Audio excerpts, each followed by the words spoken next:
inafanyika kama kawaida tu. Position zipo nyingi. Tusiongopeane hapa. Kwani lazima angalie hii. Kama unataka kaeje. Ni tunacheza na heights. Ni angles tu, angles, positions ni. Yes, unaelewa tena. Kwanza asumbui, si kama nyinyi wengine. Yako sawa tu. Naambiwa ati nimekaa na huyu kwa sababu natumia rituals kupata utajiri. Nashangaa sina hata utajiri. Unatumia rituals? Yeah. Kivipi sasa? Wanasema eti wananiambia watu kama hawa ni rahisi ukikaa nao unaweza ukapata utajiri rahisi. That is what I hear. So ni kitu naambiwa mtaani. Hello and welcome to today's episode of Tuko Talks. Now the story we are about to listen to, it will prove to you that love is real and love is beyond what you see with your physical eyes. My name is Njeri Masi and let me allow my guests to introduce themselves. Hi. Hi. My name is Elizabeth Akinyi. We are a family of 8. Father, mother and children. 4 girls and 3 boys. I live in Mombasa. Nika-join Technical University of Mombasa, of which nilisomea automotive engineering in mechanical welding. I also do baking. I can bake.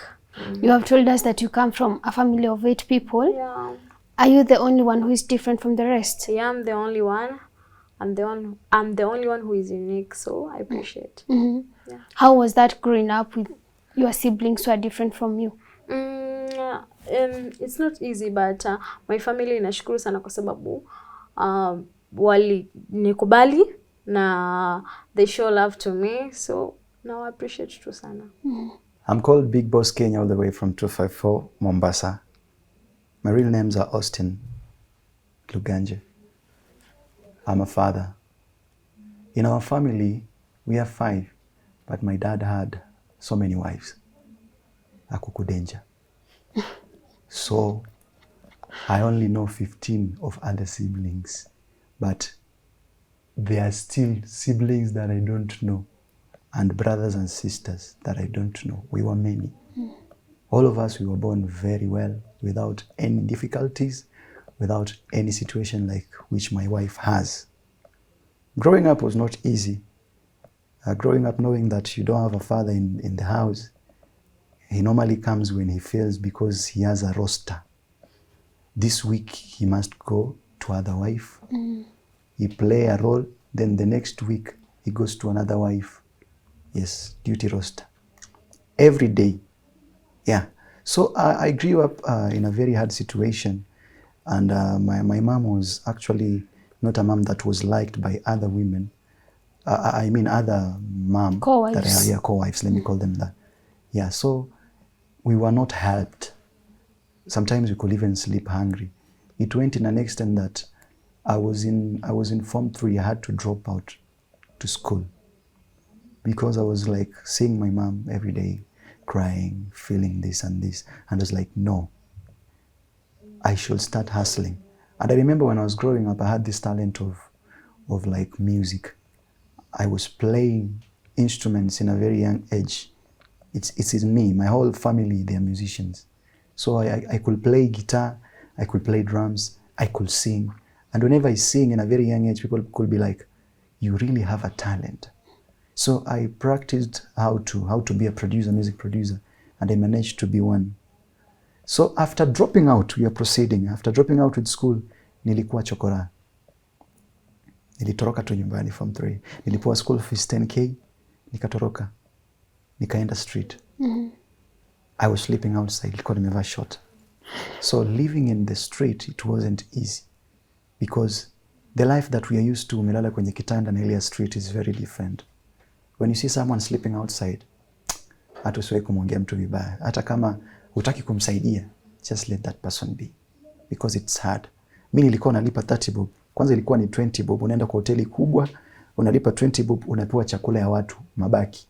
Wewe ukienda Java ukule samosa, uache itupwe. Hiyo samosa nusu.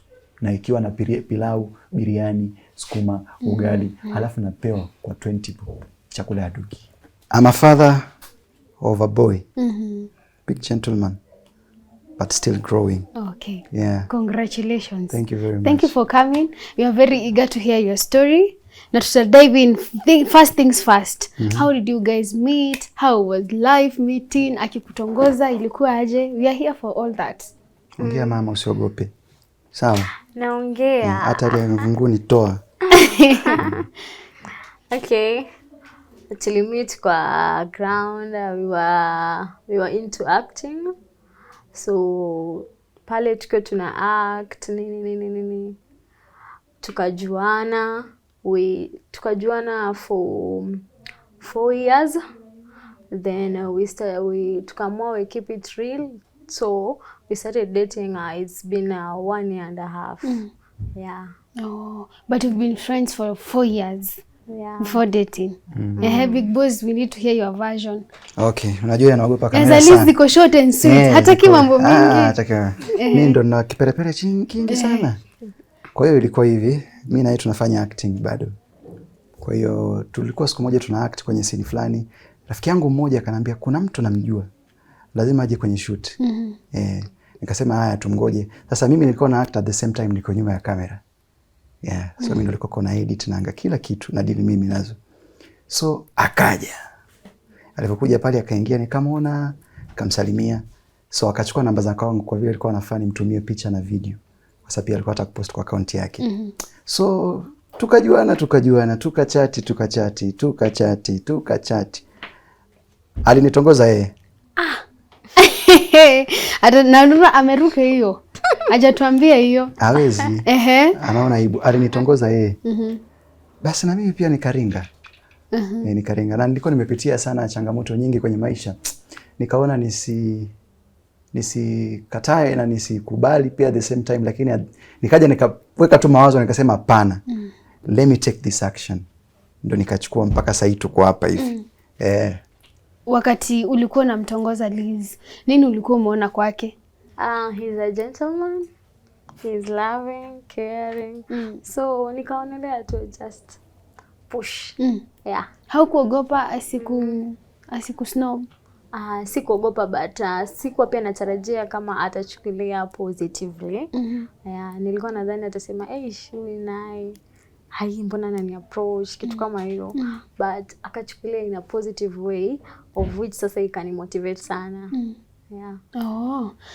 Na kwako sasa Big Boss, she has come, ameji-express kwako, she's in love with you. How was that for you? I saw it as normal because in my back life nimepitia changamoto.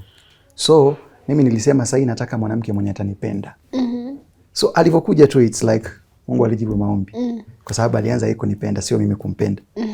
Ndio baadaye tulivyoongea unajua the more unaongea na mtu the more you feel connected. Sure. That is how relationships zinaanza nyingi. So nikasikia connected, nikaona nampenda zaidi, ndio tukaenda. It felt good. Mimi sikuona kama ni kitu ambacho ni cha shida, hapana. I just enjoyed it. Yeah. Na ukituambia ulikuwa umepitia changamoto kabla ya kupatana na Liz, ni changamoto kama zipi? I had someone before Liz. Tulipendana sana. I was working in Tanzania hapo. So huyu mtu alikuwa Kenya, nilikuwa nimezaa na yeye. So abafuta kuzaa na yeye, mimi kurudi Kenya, kumbe alikuwa ana mtu ananiambia. Yes. Ilikuwa fimbo ya mbali. Okay. Ilikuwa karibu lakini kwa sababu ya kazi ikabidi niende mbali. But tushazaa na yeye. So nilikuwa nakaa Tanzania, mimi natuma pesa, naambia mtu aeke kwa bank zingine atumie, aeke. Kumbe mtu anaspend na boyfriend. Nikafutwa kazi kaisha. Kurudi nyumbani, mtu amezima simu. Kuangalia hapatikani. Nyumba nilikuwa nakaa hayuko. Amekimbia. Na tangu hiyo siku hajawahi kurudi. Mtoto alimpeleka kwetu nyumbani. Kwa wazazi wako? Yeah. Akamwacha huko? Akamwacha na akaenda. Na ushaijaribu kumtafuta? Yeye ndo ashaijaribu kunitafuta, lakini sikutaka kuongea naye. Alijaribu kutuma message nyingi, lakini manake alinirudisha nyuma sana. Kimaisha, kimaendeleo, kila kitu. I became broke. So ilinisumbua, ilinichukua like 3 months kuheal. Yeah. So alivyokuja Liz hapa, nikasema basi hapa sitasumbuliwa na mtu. Hiyo ni baada ya huo msichana mwingine ameondoka, ndo Liz amekuja. Yes. Liz, wewe ulikuwa unajua mambo yenye alikuwa amepitia? Alinieleza. Ulisikia aje? Like ukuogopa huyu ni mtu alikuwa hapa, alikuwa mpaka na mtoto, anajua mpaka kwao, ameondoka na mimi sana jingiza. Huko nasikia uoga. Siko na uoga wote kwa sababu yeye mwenyewe ilibidi anifafanulie kila kitu. So mimi nikaonelea kwa sababu ame open up kwangu. Yeah, there's no need kuwa muoga. Yeah. Na wewe kwa your previous relationships ulikuwa na maybe traumatic experience kama zake ama zako zilikuwa tuambie kama moja. Moja, there's this guy tulikuwa tunaye vizuri. All of a sudden akaanza kunionyesha red flags, haizi tembea na mimi na public, vitu kama hizo. Anaona aibu. Anaona aibu. So nikasema ni sawa. Aliendanga tu hivyo, aniambia hawezi kuona mabeshte zake venye watamchukulia kitu kama hiyo. So nikasema ni sawa. Aende tu zake. Aende tu. Na ukapata mwingine. Tuambieni sasa, tupelekeni hapo kwa hiyo dating na wewe kukuintroduce kwa mtoto wake. Alipo ni approach, tulienda date nje ya kwanza. Tena mimi ndo nilimwambia tuende date out. Hakuamini kwanza, alifurahi. Tukaenda tukakaa meza mimi na yeye, tukakunywa ka coffee pale. Tukaanza kuelezeana historia ya vile huko kulikuwa na huko kulikuwa. So I had to explain everything to her. Ndo wajue kabisa. Nimepitia changamoto hii na hii. Ndo hata yeye akiingia asirudie the mistakes. Ama asifanye kenye yule mwingine alifanya, maana yake ataniumiza. So tukaelezeana, kanielezea story yake kwanza. Alafu mimi nikaja nikaeleza yangu ya kwangu. Ya kwangu ilikuwa inasikitisha sana. Sana, ya kutatanisha. Mpaka akafeel. Alipofeel, baada hapo tu karudi nyumbani akaniandikia message nzuri sana. Akaniambia nimefurahi leo, I could not believe tutatembea in public. Na nimemshikilia mkono ujue. Yeah, so like mimi nimemaccept vile yuko na I'm very proud of her. Yeah. So ni kitu ambacho usiniangalie vibaya. Ni kitu ambacho hakutarajia kabisa. Yourself, did you feel kinda ujifiche marafiki zako kwanza wasimuone? Hapana. Unajua siku zote ukifuata ya marafiki wengine wanaweza kuwa hata wametumwa kukuharibu au kukuharibia maisha. So mimi nilichoose kwa sababu mimi kivyangu I Tuko friends, sina marafiki wengi. Because friends sometimes wanaweza wakawa watu wabaya sana. So mimi sikusikiza mtu yoyote kabisa. Take my own advice, nikasema liwalo na liwe. Wakiniongea vibaya, wacha waniongee. Lakini nimeamua. So hakuna mtu anaweza kanizuia. Sio yeye tu. Hata mama mzazi alimkataa. Mamako mzazi alimkataa yeye? Ilikuwa tuelezea hapo kwa kumpeleka umkatai. Introduction. So unajua ukijua mtu lazima uende ukamintroduce mahali. Kama uko serious na yeye. Yes, uende ukatoe mahali ama ukaintroduce kama una kitu. So alianza kunipeleka kwao. Wazazi wake walikuwa very proud. Yani nilikaribishwa nikachinjwa makuku. Kuku. Sasa kwetu mimi nikaoneshana tu picha kwanza. Hata hujampeleka. Yeah, nilijieleza nikaonesha picha. Nikasema najua mnaweza mkashtuka lakini huyu ndio nimempenda, nikaonesha picha. Nilipigwa jicho. Unajua jicho? Jicho kali. Na mamako. Nikaamka tu. Nikaenda. Bas. Au kumpeleka tena? Sikumpeleka tena, ndio hivyo. Liz, hiyo inakufanya uhisi aje kujua wewe kwenu alikubaliwa na kwao ni kama wako naka? Nisikia vibaya, lakini sasa kwa upande mwingine nasikia raha kwa sababu yeye alishanikubali. Nani mwingine tena apingi? Yeah. After all, relationship ni yenye wawili, si ya kila mtu. Yeah. When you are working with him, he's holding your hands, he's proud of you, he's even bold enough to introduce you to his parents. How did that make you feel? Comfortable. Yeah, I was so comfortable, happy, and I was really proud kwa sababu tasemaje, ameniamini to an extent. He can go with me anywhere. Anaweza nipeleka mahali popote. Yani ilimtia nguvu kitu kama hiyo. So I was really happy. Yeah. When you were growing up the way you are, how was your lifestyle and when did you know that you are different from other kids? From venye nimeleleka, venye nimeanza kukua since mdogo. My parents walikuwa supportive plus walitaka kunionyesha venye community itanichukulia. So nikasoma tu na wengine kama kawaida, but it was not easy. So people were mpeleke kwa hizi shule za people able different hiyo. So my parents hawaku agree. Waniambia acha tu atasoma azoe na environment. So akiwa mkubwa atakuwa more exposed na world. So mimi nikasema ni sawa, but changamoto zilikuwa mingi.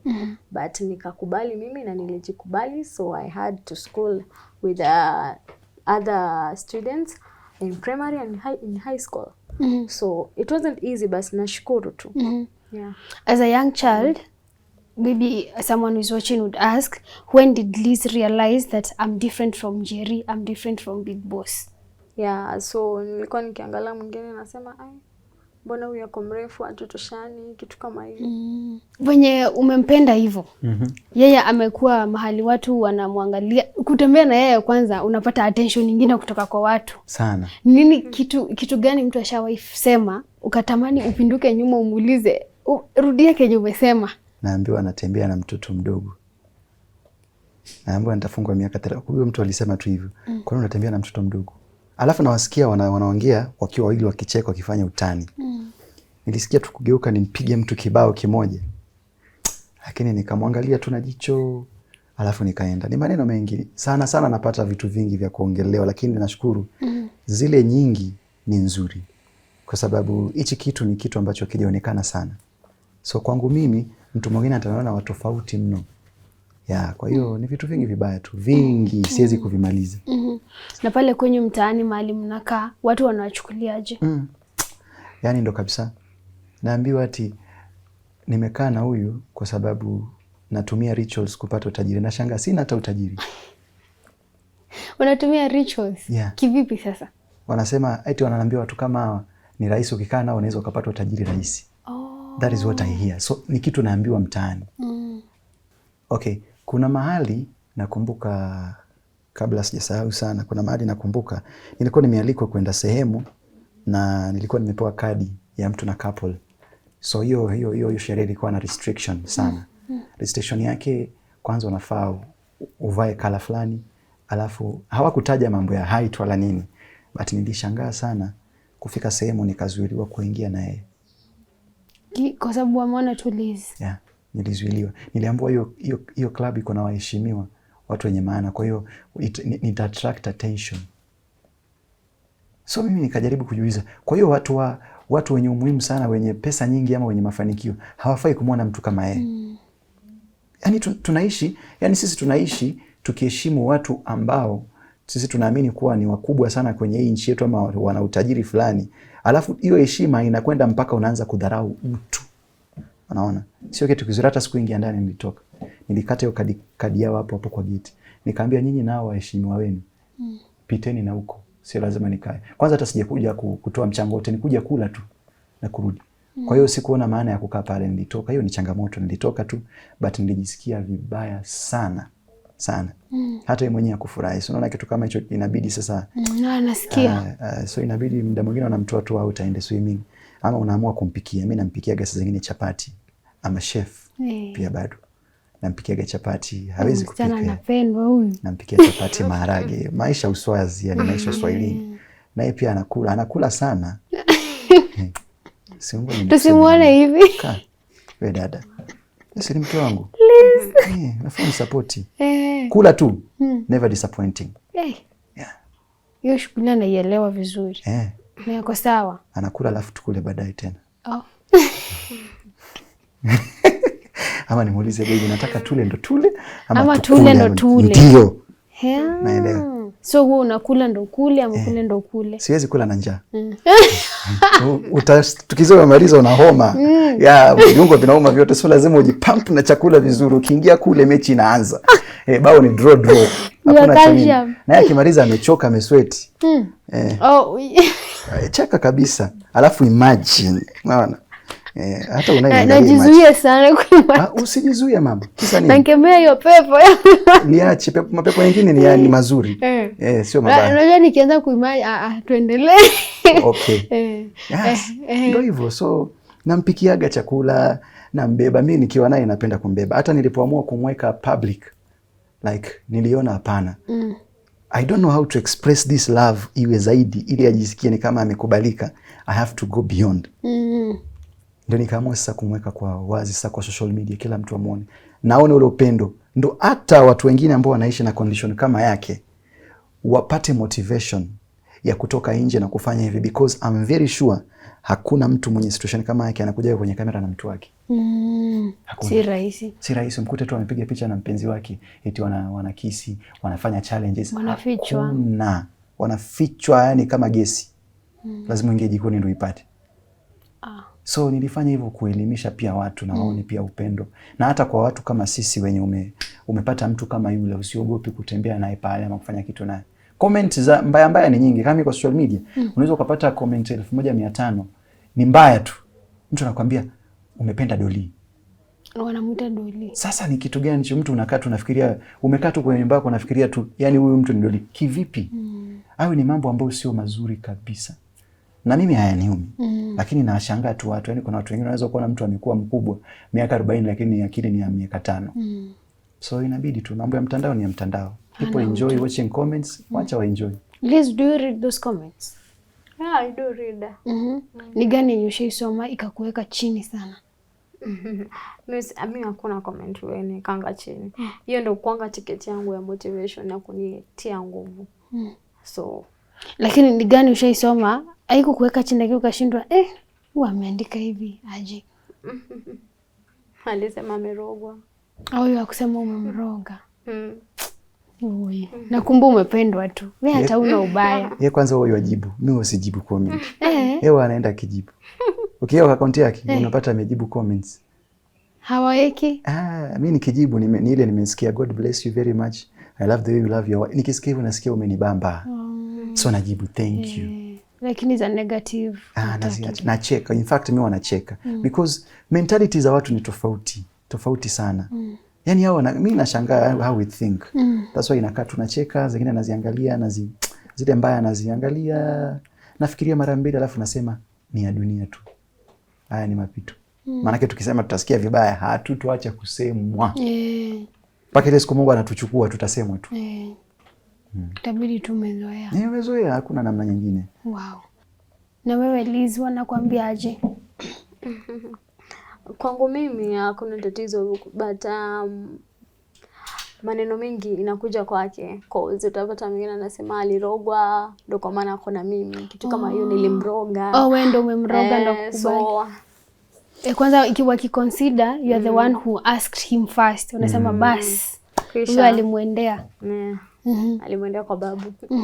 Lakini nini hiyo inafanyanga hata watu wakisema nini, hata watu wakiwapiga aje online mtaani, mna stick together. Kitu cha muhimu ni you don't take people's words, because ukisema unawasikiza wao you never move forward. Hautaenda kokote, utabaki kusikiza maneno ya watu. So hizo inakuanga kama motivations, we go on. Yeah. We decided like sisi hatasikiliza watu. Because tukisikiliza watu tutashtukia tumeachana kesho kutu. Na kupata kazi kwako Liz, tunasikinga watu wakisema equality, mtoshani mpewe equal rights na watu wengine ambao ni wako na umbo za kawaida, for lack of a better word. Do you find it difficult to secure opportunities in the society? Yeah, it's very difficult.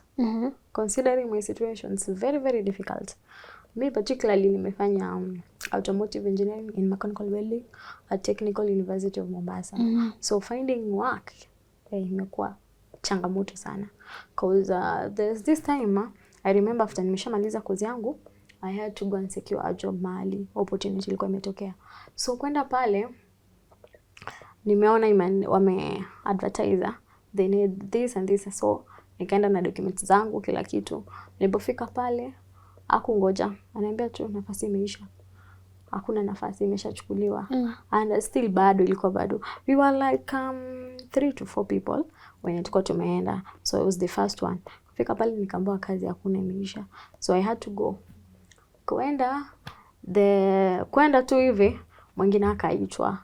So kapata kazi, mimi nikaenda hivyo. So securing a job, it's very, very difficult. Yeah.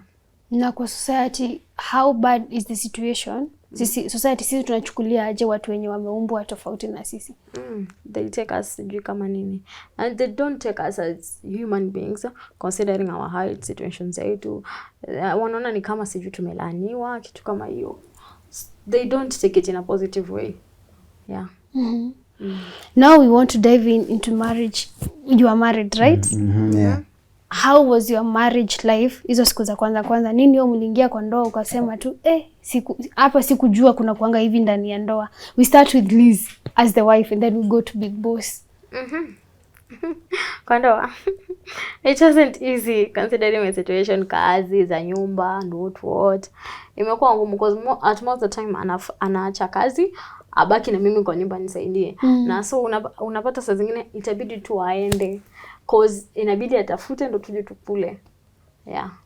Kazi za nyumba ni kama gani zinakushindanga sana? According to my heart, ukiangalia sink iko juu. So inabidi aweke vyombo chini, nioshe ama niweke like hizi plastic chair. Nisimame hapo, nioshe. Kupika, anisaidie kupika, vitu kama hizo, kufua, tuko pale nifue, nike cause kamba ziko juu. So unapata some challenges kidogo. Yeah. Na kwako Big Boss, how is that experience? Mi experience ni hiyo naeleza, ni ngumu kwa sababu unajua sasa sisi hatuna mfanyikazi. Hatuna mtu ambaye tunasema tunakaa naye. Watu walikataa kukaa na sisi mpaka ndugu. Upande wa kwetu, upande wa kwao wako busy. Wako sawa. Wako sawa. So kwenyu ni kama waliku abandon. Ni kama waliniachilia kabisa, waliniabandon. I just count myself kama sina wazazi. Because they don't care. They don't even talk to me.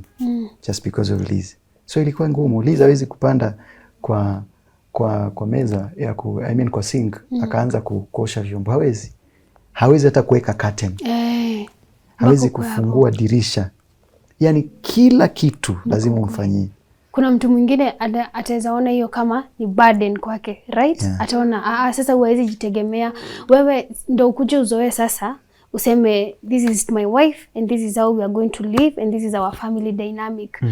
Ili kuchukua muda gani ndo ukazoea hajifanyi? Kweli hii hata nikimlazimisha hawezi fanya mpaka nimsaidie. Sasa unajua vile nilishamuona siku ya kwanza na alishanitongoza na mimi niliweka nilimpenda.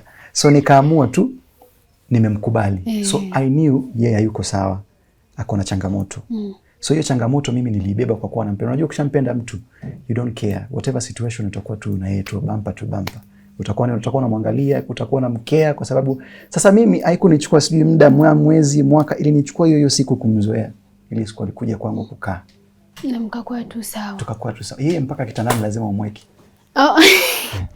Akitaka kushuka mwenyewe pengine alali apenduke ashuke. Angalia sisi tumesema mpaka chini ya mvungu nawe. Tunanipimia hiyo jamani mpenzi. Ati mpaka zunguke. Ama amedanganya Liz? Amedanganya? Ameongeza kidogo. Hauzunguki sana, unafika tu kidogo. 1 2 ushafika. Asi, tunajaribu kidogo. Wow. Ila natia bidii anashuka. Sasa juu tumefika, kuna mtu atauliza. Uliza tu. Kwanza wewe ndio utauliza sio mtu. Wacha kunifanya ni wewe ndio utauliza. Niko hapa kuulizia watu jameni. Watu niko hapa kuwaulizia. Ama ni aje? Kuna mtu atauliza. Umesema mpaka kitandani mpaka umweke. Sasa mtu akiangalia Big Boss ako huko. Kuna mtu atauliza ikifika mahali kwingine. Hakuna mwenye ana hiyo chani nijibie. Unajua watu niwaambia sana. Na nimekosa hata darasa. Una bahati sana. Ningekuwa ni kitu unaweza mkafanya action. Mkasema sasa video ndio hiyo nini. Lakini sasa itakuwa ni kwingine huko. Inafanyika kama kawaida tu. Position zipo nyingi. Tusiongopeane hapa. Kwani lazima angalie hii. Kama unataka kaeje. Maana hakuna siwezi waprovia pengine muje mkae muangalie. Unaona? Tukitik. Hiyo wamepita. Hii nyingine imeshindikana, waacha hiyo. Rudieni ile inafaa. Ni raundi ngapi hiyo? So inafanyika tu kawaida tu. Hivyo hata si ngumu. Very easy. Hakuna tofauti. Hakuna tofauti, hakuna. Ni tunacheza na heights. Ni angles tu, angles, positions. Yes, unaelewa tena. Mpaka kwanza asumbui, si kama nyinyi wengine. Yako tu. Yako sawa tu. Ndio hivyo sasa. Nisumbuane na mtu mpaka lini? Liz. Mtu yataka uenue mguu mpaka juu ya kazi gani? Ashike ceiling. Kazi gani? Liz ametudanganya ama ameongeza kidogo? Aliongeza. Amesema kila kitu sawa. Hiyo ni ukweli kabisa. Na clearly mkiangalia Liz ameconfirm. Hiyo tumesema. Kwa mtu mwenye ako kwa relationship ama marriage na mtu ambaye ako tofauti na yeye, unaweza mwambia ni tips gani hizo unaweza mpatia? Ni kujikubali. The first thing anafaa jikubali.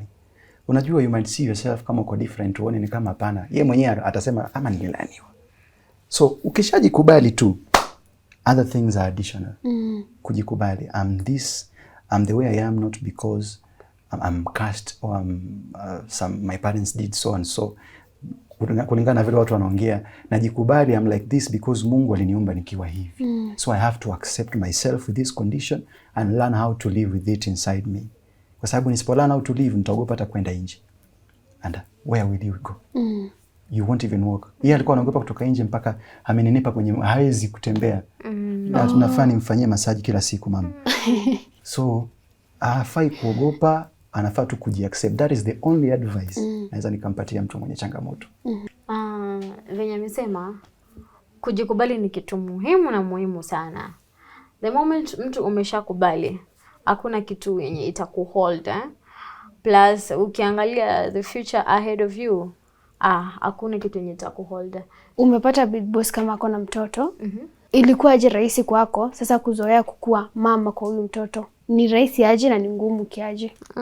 Kusema haikuwa ngumu cause nilimpata bado akiwa mtoto, so kwa adopt kwangu imekuwa rahisi. Unimpata kama akiwa how old? Ilikuwa almost a year. So ilikuwa months old. So kumkana yeye, akigrow, imekuwa rahisi sana. Itokee big mama ya huyo mtoto ajitokeze, ambie Big Boss anataka mtoto wake. Natakuwa na wazimu. Hatutakubali. Tunataka Liz. Utafeel aje?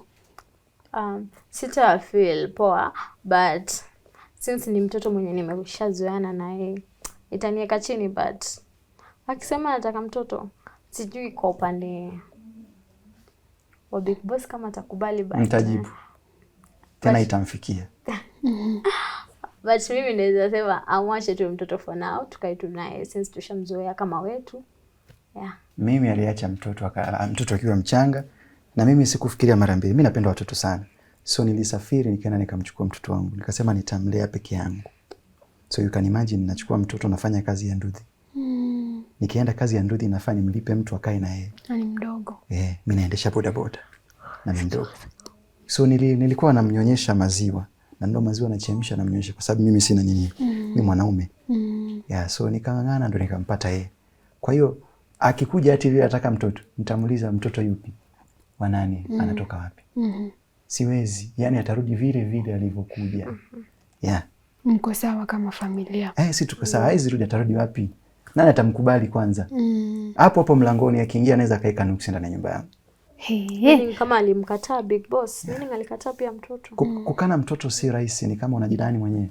How can you unamkana mtoto ambao umemzaa wewe? Hiyo ni laana kubwa sana. Hata kama utaishi na furaha, utafanikiwa, lakini bado utakuwa na kitu ndani yako kitakusumbua miaka mingi. Mpaka unakufa wewe unajua tu unakufa, lakini kuna mali niliacha mtoto. Ndio. Sure. Ningetaka kama saa hii, of course hii episode watu wengi wataangalia sana. Ningetaka muongeleshe watu wawili.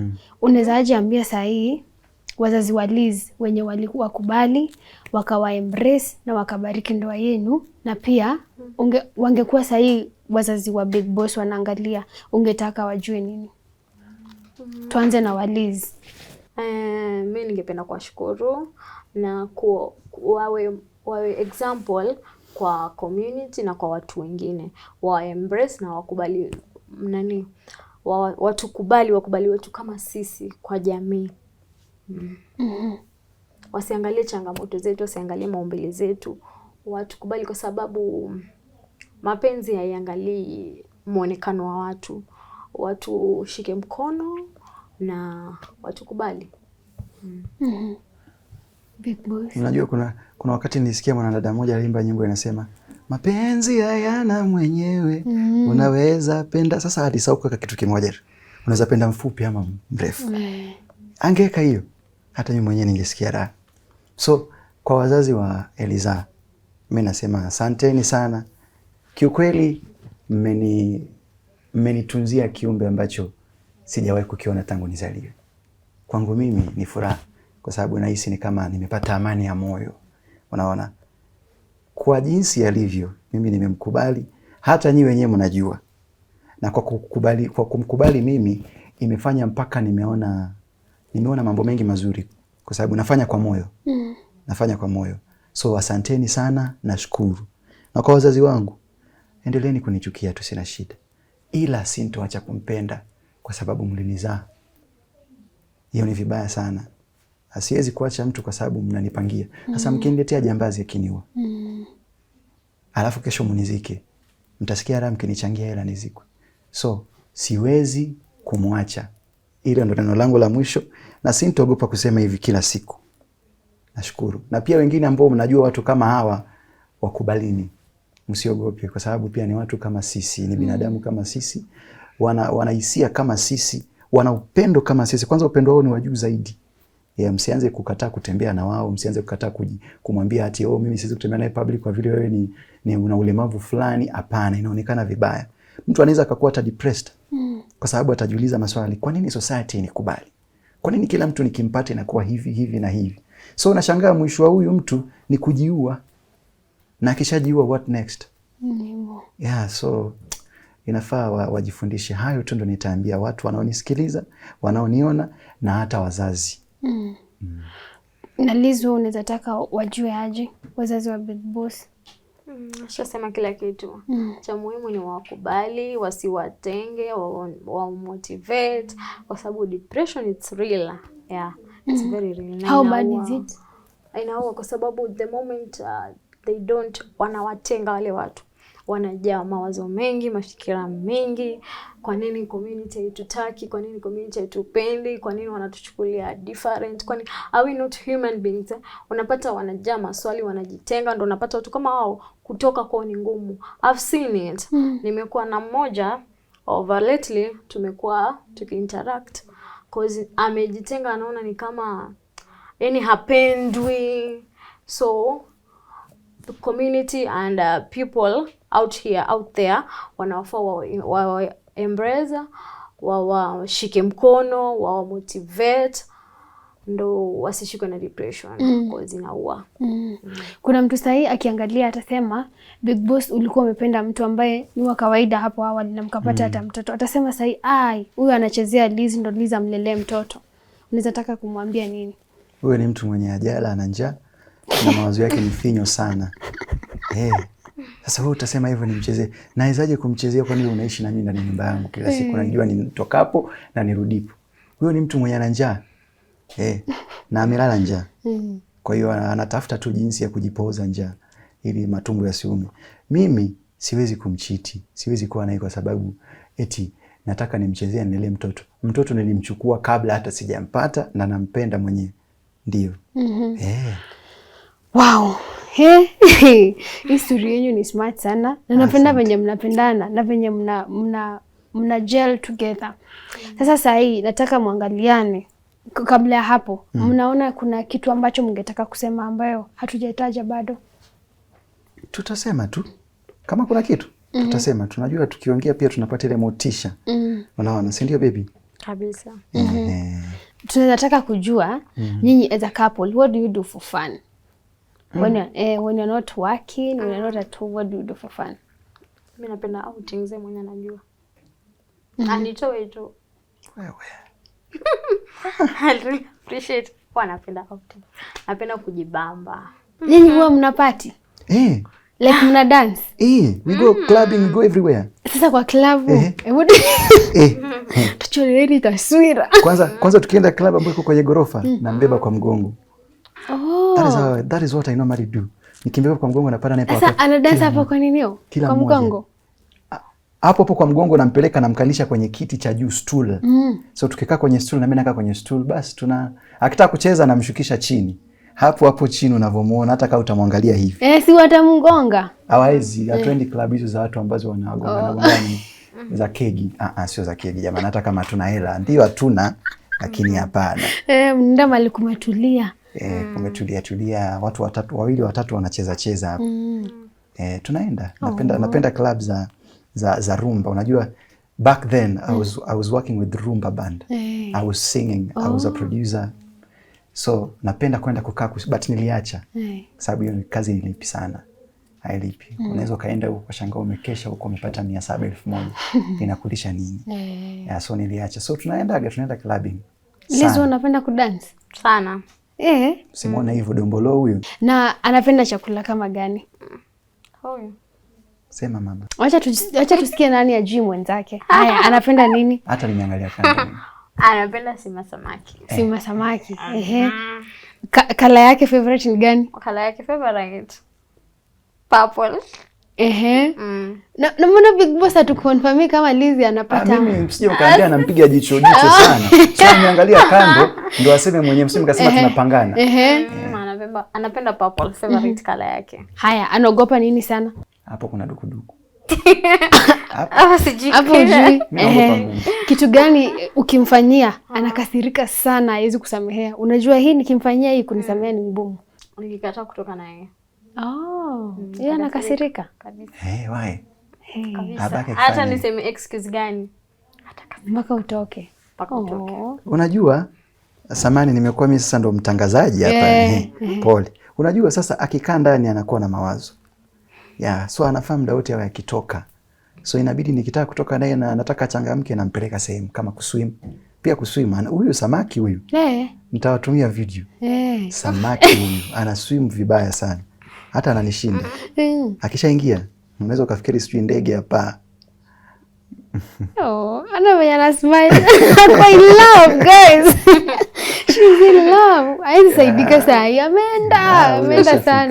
Ameenda sana. Sasa Big Boss na Liz, wazazi wako sasa warudi waombe msamaha na waseme tusameheni, hatukujua, we didn't know better but now we know better, we would like to embrace you. Would you be open enough to embrace them? Yes, cause tunaelewa chenye walikuwa najaribu ku bring out. So mimi hata kwanza sijawachukia. Wakikuja I'll embrace them. Tutaongea. But to be honest, sijawakasirikia kabisa. Naelewa tu situation yenyewe. And yenye wanajaribu ku protect mtoto wao. Unaona ni kama wana protect from? As in kuona shame, kitu kama shame hivyo. Kuona yeye na mimi aje. Wanaona ni kama itawavunjia jina. Alafu pengine mpate watoto wakue kama Liz. Familia. Ni stereotype gani hiyo watu sisi tunakuanga nayo kwa watu ambao wameumbwa tofauti na sisi? Wanaona kuwa hiyo tu example moja ni hiyo kwamba nikikuja kupata mtoto atakuwa kama mimi. So wanajaribu kuavoid kitu kama hiyo. Wow. Na kwako Big Boss, nini hatuelewi kuhusu watu ambao wameamua kupenda watu ambao wako na ulemavu fulani? Unajua mtu akishaamua kumpenda mtu mwenye ulemavu, kitu cha kwanza kinafaa kuja kwenye akili yako kujua kuna sababu. Kuna sababu. Na si ati yamelazimishwa, hapana. Na hiyo sababu sio sababu nzuri. Inaweza ikawa huyu mtu amepitia changamoto kwenye mahusiano yake ya nyuma au amempenda tu bure. Na akaamua ni yeye na ni yeye. Unaona? Shida ni watu wengi wakiona sana mtu kama mimi nampenda watu wenye wana changamoto kama yake, kitu cha kwanza kinakuja akilini kama nilivyosema, nimerogwa. Sasa narogwa ili iweje? So ni kitu ambacho mimi kinanishangazaga sana. Na ni watu tu hapo kwa community. Hawapendi. Yaani mpaka muda mwingine anasema Mungu usingenibariki tu nikaenda nikamjengea nyumba mahali ni mweki, nimtafutie na gari, awe tu peke yake kwenye compound. Kidogo akimwona na gari watamheshimu na nimwekee mfanyikazi ndani. Unaona? Kwa sababu ukiangalia hata juzi kuna jambo lilitokea liliniudhi sana. Unajua tulia wewe. Mama nisijiweke huru. Haya. Sema. Sema basi. Hapo jamani. Nitakomba msamaha basi. Sawa. Nitakomba msamaha. Kuna katalala nje. Nitakomba msamaha. Yeah. So unajua pale tunakaa sisi tumeanza tu maisha tu. So tulipata support kwa watu, wakatuchukulia kitanda, wakatununulia gas, wakatununulia tuseme vyombo vya nyumba, kasoro kiti. Kiti ile tunakalia. So huwezi amini ile video ilivyoenda viral. Mwenye alitupatia ile kitanda alikuja akichukua kesho yake na jioni. Kisa na maana tumeomoka. Wanasema sisi tuna pesa. Tununue cha kwetu. Walitupokonya kitanda. Hata nilichukua video nikasema mpaka nikataja mpaka tarehe, iliniuma, nikarekodi video. Mattress ilienda. Na akaniambia kitanda ni vile amekosa plies, anafaa kuja kuichukua. Huyo ni mtu mwenye alisema nimeumia sana kuona mnasumbuka. Mimi nimejitolea na moyo mmoja. Sasa huyo mtu hebu niambie ni baraka ama ni laana hizo? Jiulize tu. Alafu hapo tunapata picture kuwa sio kila mtu anayekuja kwako kukuambia eti mimi nimeguswa na story yako nataka nikusaidie ni mtu anania kusaidia. Mwingine amekusaidia kwa kuwa anajua yani hauna kwa sasa lakini kusema kweli unafaa umrudishie. Akiona tu ushafanikiwa tu anakujia. Wivu unaingia.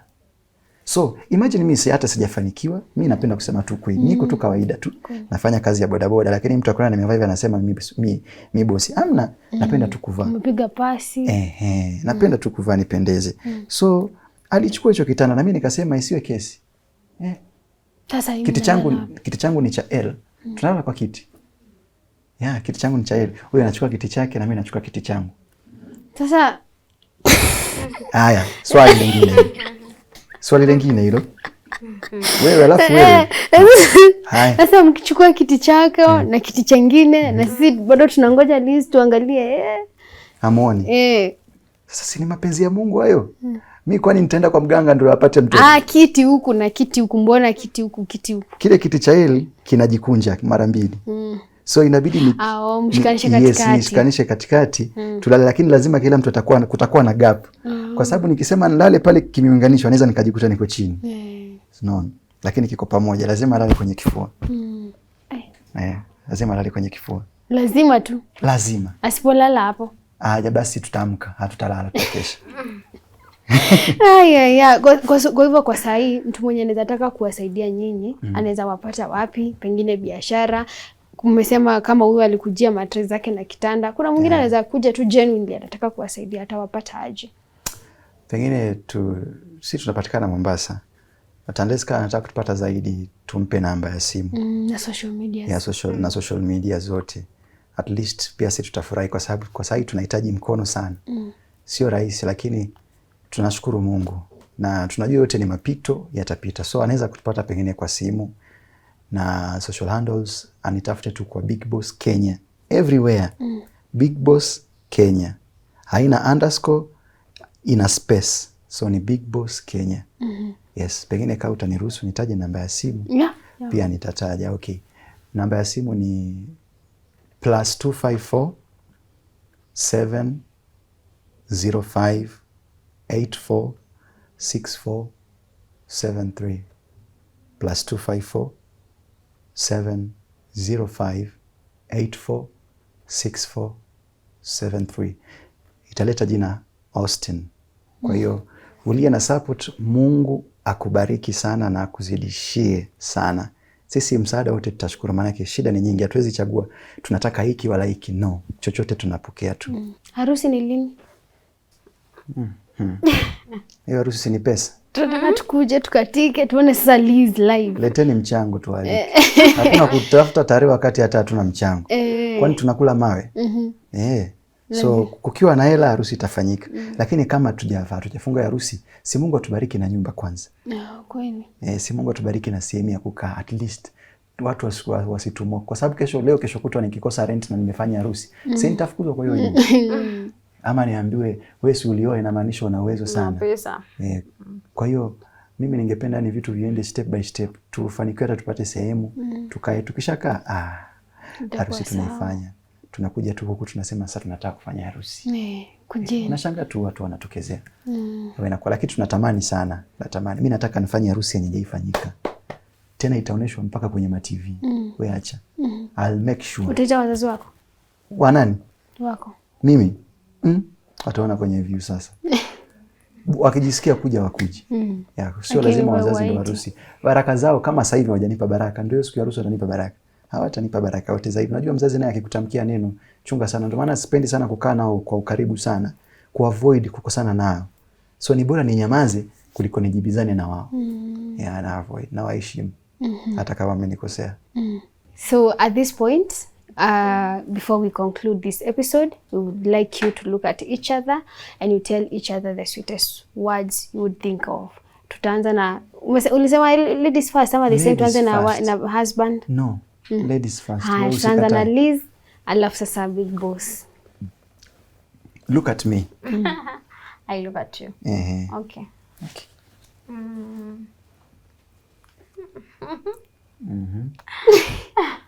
Hey, Liz are in love, guys. I'm shy. Big Boss.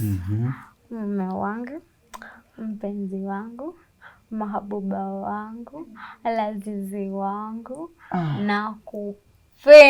Mashallah. Nakupenda sana. Na sidhani na sitodhani na kuna hata siku moja nitafikiria kukuacha. Yaani mimi na wewe wa daima. Amina moment of silence. Najua session kama hizi zinakufanya mpaka moyo unatetemeka. Ya samu wangu nasikia unafanya papa. Yaani kama tractor. Amenipiga na uzito mkubwa. Mke wangu. Nakupenda sana. Asante. Yaani mimi sijawahi kudharau hata siku moja. Na sintowahi. Kuwa na wewe naona ni kitu cha muhimu na cha baraka. Wengi walinidharau, wakanipokonya hivi, wakanifanyia hiki. Ila wewe umenikubali vile nipo. Hata kama unajua changamoto zangu za maisha, bado umesimama na mimi na kunitia moyo. So mimi nakupenda sana. Nitazidi kukupenda hata akaja rais aniambie niachane na wewe. Abaki na pesa zake. Nakupenda sana. Na nitakuwa na wewe milele mpaka mwisho. If you look closely, niko hapa kando nikikunywa sumu. Pole, jifikirie vizuri. Kama hujaambiwa hivyo. Pole mama. Asanteni sana kwa kukuja and thank you for sharing your story with us. It's such a beautiful story.